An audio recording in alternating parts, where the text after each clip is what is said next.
حضرت اسماء بنت ابی بکر صدیق فرماتی ہیں کہ نبی پاک صلی اللہ تعالی علیہ وسلم نا حرم شریف میں داخل ہوئے ایام مکہ میں، مکے کے دن تھے، حضور حرم مکہ میں داخل ہوئے، کافروں نے، ابو جہل نے پہلے سے سازش کی ہوئی تھی۔ جیسے ہی حضور اندر داخل ہوئے تو شور کرنے لگا، کہنے لگا یہ تمہارے بتوں کو برا کہتے ہیں، اور تمہیں شرم نہیں آتی، یہ تمہارے معبودوں کو گالی دیتے ہیں، معاذ اللہ یہ برا کہتے ہیں، میں خیال نہیں آتا۔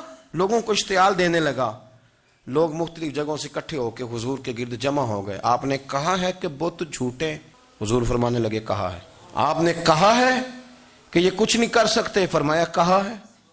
آپ نے کہا ہے یہ کوئی نفع نقصان نہیں دیتے؟ حضور فرمانے لگے کہا ہے۔ رسول کائنات صلی اللہ علیہ وسلم سے جو سوال پوچھا حضور نے بیان کیا، چاروں جانب سے وہ نبی کریم پر ٹوٹ پڑے، معاذ اللہ، مارنے لگے۔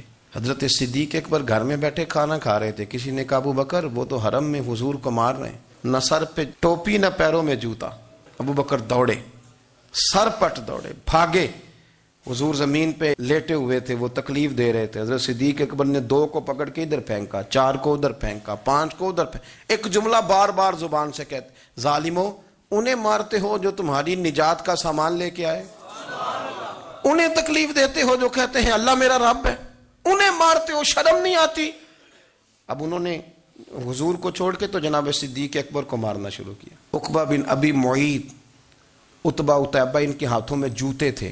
آج کل جوتے وہ نہیں ہوتے جو اس زمانے میں تھے، جوتا ہوتا تھا لکڑی کا، کھڑاؤں کہتے تھے، وہ جوتے پکڑ لیے اور جناب صدیق اکبر کے سر پہ مارنے شروع کیے۔ سر پہ جوتے لگ رہے ہیں، لگتے جا رہے ہیں، خون بہتا جا رہا ہے۔ حضرت صدیق اکبر نے بازو کھولے ہوئے، بے ہوش ہو کے گرے۔ حضرت اسماء کہتی ہیں میرے والد کو لوگ گھر لائے تو سر بھی سارا لہو سے بھرا ہوا تھا، چہرہ بھی سارا لہو سے بھرا ہوا تھا۔ عشق تے اگ دوویں ایک برابر، عشق تے اگ دوویں ایک برابر، پر عشق دا سیک ودھیرا، اگ تے ساڑے ککھ تے کن، عشق ساڑے تن میرا، اگ دا دارو می تے پانی، کوئی دسے ہاں پلا عشق دا دارو کیڑا، سجنا اتھے کچھ نہیں بچدا جتھے عشق ہوراں دا ڈیرا۔ حضرت صدیق اکبر کو گھر لائے تو لہو لہان ہے سارا وجود، خون بہ رہا۔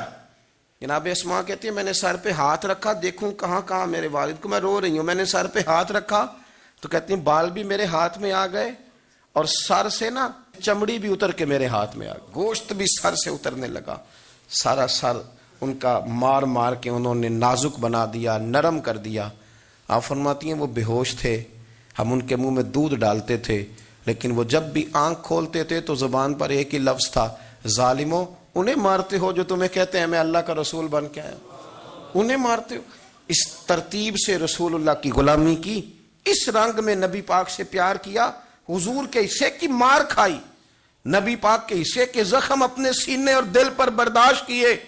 اس لیے تو میرے کریم نے فرمایا تھا لوگوں سن لو، میرے ساتھ جس نے بھی نیکی کی میں نے بدلہ دے دیا ہے، میں نے ابو بکر کو نہیں دیا، میں ابو بکر کا ہاتھ پکڑ کے اللہ کی بارگاہ میں لے جاؤں گا، میں کہوں گا مالک اس نے بڑی نیکیاں کی ہیں تو ہی اسے اجر عطا فرما، میں لے کے جاؤں گا، کہوں گا اے اللہ تو دے اسے اجر، اس نے بڑی نیکی کی، اس نے بڑا پیار کیا، اس نے میرے ساتھ بڑی محبت کی، اس نے بڑی غلامی۔ کچا پکا نظریہ لے کے جب لوگ دنیا میں چلتے ہیں تو اقبال کہتے ہیں میں کہتا ہوں یہ کچھ بھی نہیں، یہ بغیر عشق کے دین پہ عمل کر رہے ہیں۔ اقبال نے پتہ کیا لفظ کا، اقبال کہتے ہیں یہ ڈھیر ہے ڈھیر، اور ڈھیر بھی خاک کا، خاک کا جو ڈھیر ہوتا ہے نا، خاک کا وہ کچھ بھی نہیں ہوتا، پھونک مارے توڑ جاتا ہے۔ اقبال کہنے لگے بجھی عشق کی آگ اندھیر ہے، بجھی عشق کی آگ اندھیر ہے، بجھی عشق کی آگ اندھیر ہے، یہ مسلمان نہیں یہ خاک کا ڈھیر ہے۔